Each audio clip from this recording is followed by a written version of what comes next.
Fast, focused, and fearless. Here's everything you need to know as you jumpstart your day. I'm Diego Castro. The Justice Department says former Corrections Chief Gerald Bantag has hinted at his intention to surrender to authorities. This comes after authorities launched a massive manhunt for Bantag and his deputy Ricardo Zulueta.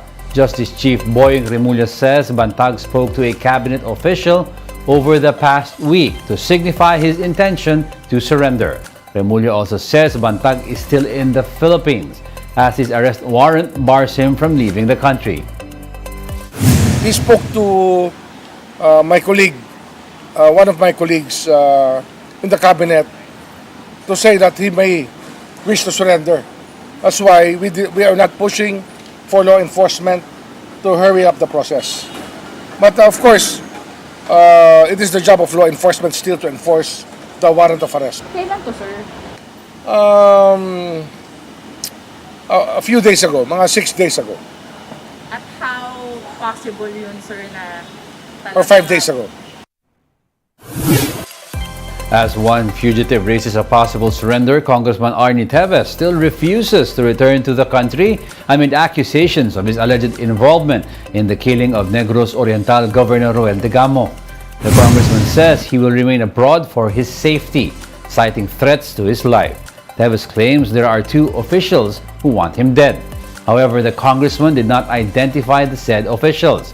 Teves also believes that authorities do not have evidence to implicate him in the Degamo slaying. Magkakaroon ba ng ebidensya kung umuwi ako? Because kung may ebidensya, may ebidensya. Kung walang ebidensya, walang ebidensya. Hindi ko lang pwede ipagpalit yung buhay ko sa pagkamis ko sa Pilipinas. Yung takot humarap, may kasalanan yon. Kaya humarap na lang siya kung wala talaga siyang kasalanan. Senator Robin Padilla has raised the possibility of placing the province of Negros Oriental under military control amid the series of alleged political killings and violence in the province. At the continuation of the Senate investigation into the killing of Negros Oriental, Governor Roel Degamo, Padilla said that aside from the murder of Governor Degamo, there have been many other victims of other crimes, including those merely seeking aid. The senator pointed out that the Constitution allows a takeover by the AFP if needed and if authorized by the President. Padilla's suggestion was welcomed by Pamplona Mayor Janice Degamo, the governor's widow, pointing out that it is time for the military control, though not to the point of martial law. Tingin ko po, maybe a little bit parang siguro 1 or 2 steps lower than martial law. If that would hasten yung gaano katagal bago talaga truly one can feel na wala na talaga yung intimidation. Para po sa akin in my personal point of view, okay lang ako kung gano'n na lang muna. We'll be back with more stories after the break. Keep it here on One News.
You're still watching One News Now. I'm Diego Castro. United States Trade Representative Catherine Tai says she's encouraging the U.S. Congress to renew the Generalized System of Preference or GSP trading scheme with the Philippines. In an exclusive interview with One News' Ed Lingao, Tai says she supports the reauthorization of the GSP, as well as the updating and upgrading of the criteria under the trading scheme.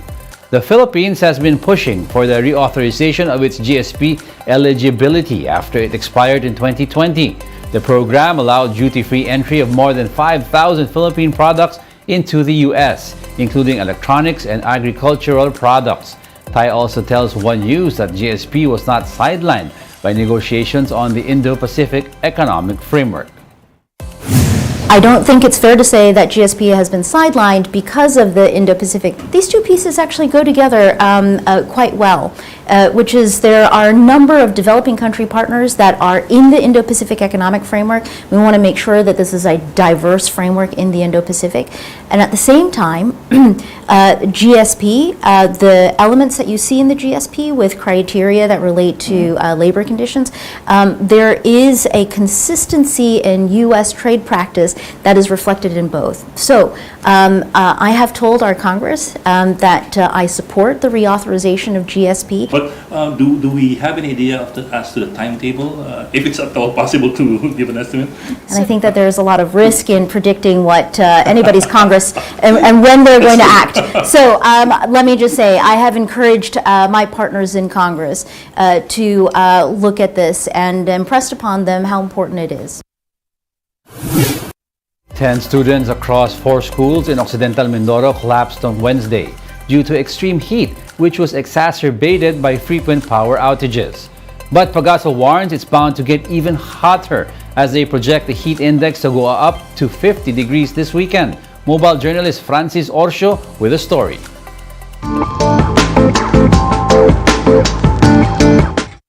Authorities rescued at least 10 students from the San Jose National High School, Pedro T. Mendiola Sr. Memorial National High School, Philippine Central Islands College, and Occidental Mindoro State College on Wednesday. All these institutions are located in San Jose Occidental Mindoro, where the highest heat index this dry season had been recorded. It was a sizzling 46 degrees Celsius recorded on March 25. On Wednesday, the heat index in the municipality reached 42 degrees Celsius, enough to cause heat cramps and heat exhaustion among residents. The rescued students collapsed while some experienced heat-induced headaches during class. Nire-rescue namin yung mga bata na sa init ng panahon talaga kaya nahihimata yung mga estudyante nila. The power outages in the area worsened their situation. The town only has access to stable electricity for 4 hours a day, a challenge that has long plagued the municipality. That's why appliances that could have helped lessen the heat like electric fans could not be used. With this, one school in the province has a suggestion to avoid heat-related health incidents among students. Magkakaroon sila ng pagbabawas ng oras. Dudugtungan na lang nila ng parang mga module. Pagasa says the peak of the warm dry season will be experienced this month. The State Weather Bureau advises the public to brace for hotter days, especially this coming weekend, as the heat index is forecast to reach 50 degrees Celsius on Sunday. The public is warned that such temperatures can cause higher chances of heat stroke. Eid Mubarak to our Muslim brothers and sisters who are celebrating Eid al-Fitr today. Eid al-Fitr marks the end of Ramadan, which is a holy month in the Islamic calendar. During this period, over 1.7 billion Muslims across the world observe fasting and practice deep prayer. In observance of Eid al-Fitr, Malacanang has declared this day, April 21, a regular holiday. And that's it for this hour. Join us again at 7:45 a.m. as we continue to monitor the day's biggest stories. I'm Diego Castro. We are One News, all sides, all the time.